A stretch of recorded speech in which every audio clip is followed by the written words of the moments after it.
asexuality before tonight? Anyone?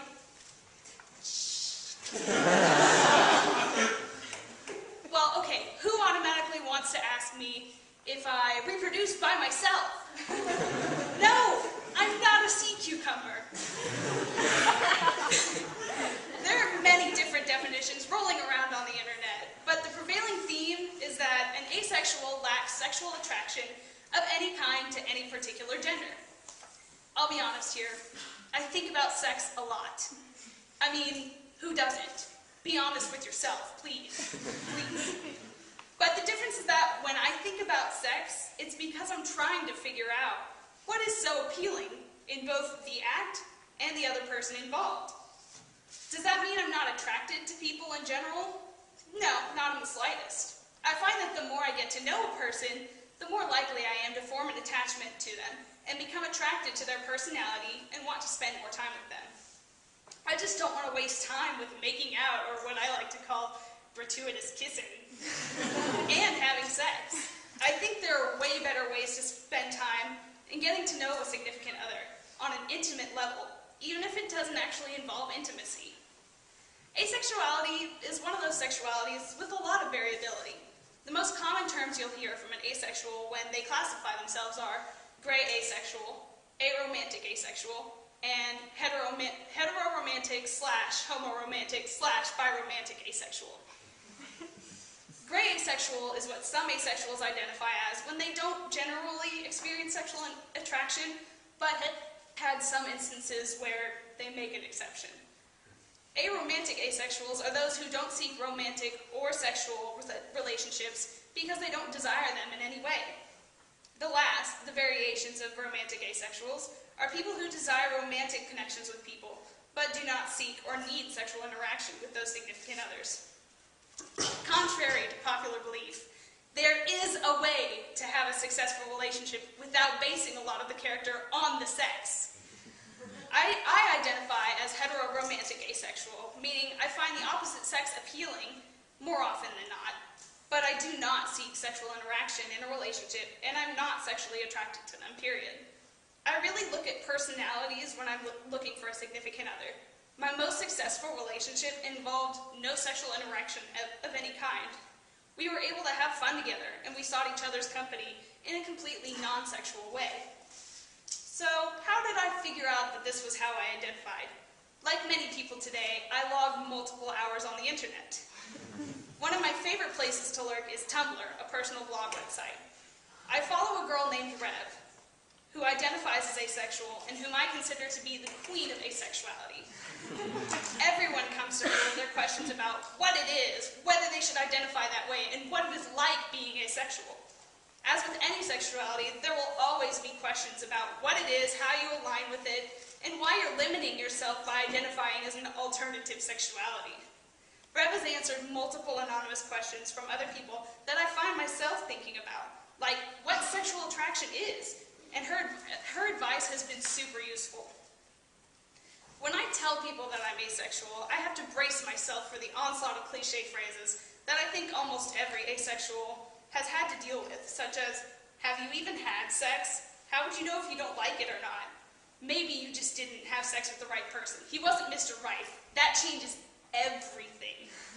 And my all-time favorite, oh, it's just a phase. You'll get over it because sex is great, and how could you not want to have sex? Identifying as asexual has nothing to do with sexual experience. It's not about seeking sex, not thinking about sex, whether when you see someone attractive, also known as objectifying, and not having sex as the primary subject on your mind. One of the things I really want to stress is that there is a difference between celibacy and asexuality. I'll use a metaphor I saw once. For asexuals, sex is like a donut. When we see a donut, we do not have the urge to eat the donut. This does not necessarily mean we hate the donut or think the donut is disgusting. Many of us even like the donut. But we never have any urge to walk over there and eat it. Demisexuals will have the urge to eat the donut only if it's their absolute favorite kind of donut in the whole entire world. And gray asexuals sometimes have the urge to eat the donut and sometimes not. Celibates are on a diet. So, I don't know if anyone's noticed, but we live in an overly sexualized society. The idea of sex sells is put into action and pretty much everywhere you turn, with advertisements and billboards plastered with nearly naked men and women, mainly women, and movies and TV shows that accentuate the sexual tension and interaction between characters. It makes being asexual even more of a phenomenon because not being turned on by naked people is practically unheard of. Going back to when I said that I think about sex a lot, oh wait, there it's back again. I personally see sexual intercourse simply as a means of reproduction, but that might be the scientist in me speaking up. When I hear friends talking about their random hookups and how much they're craving sex at the moment, it completely baffles me. I don't see the appeal in sex, and I'm the kind of person who could never see myself having a random hookup, mainly because I don't want to. I could only ever see myself doing that with someone I know and trust and love, and I would only ever do it because I want them to be happy or satisfied. But I will only offer the option once I know I'm ready. I cannot, and I will not, be pressured into it. Otherwise, my significant other would find themselves being a pretty insignificant other really quickly. I think sexuality, along with other things like religion, are and should be regarded as a completely individual and personal thing. So when I consider writing one of these, I found it to be a bigger hurdle to cross than it would have been for a lot of others. There are very few people I've told about my sexuality, though I suppose I'll have to add a few more.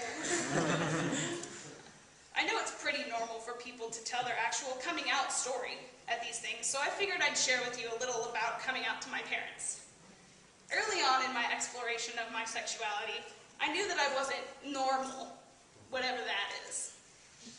At this point, I had no idea what asexuality was, so I figured the only other classifications for me were bisexual and lesbian. I dabbled with women for a little bit, trying my hardest to figure out if this was what I was or not, since I felt I needed to label myself. Unfortunately, I was sort of forced out by my parents during said dabbling.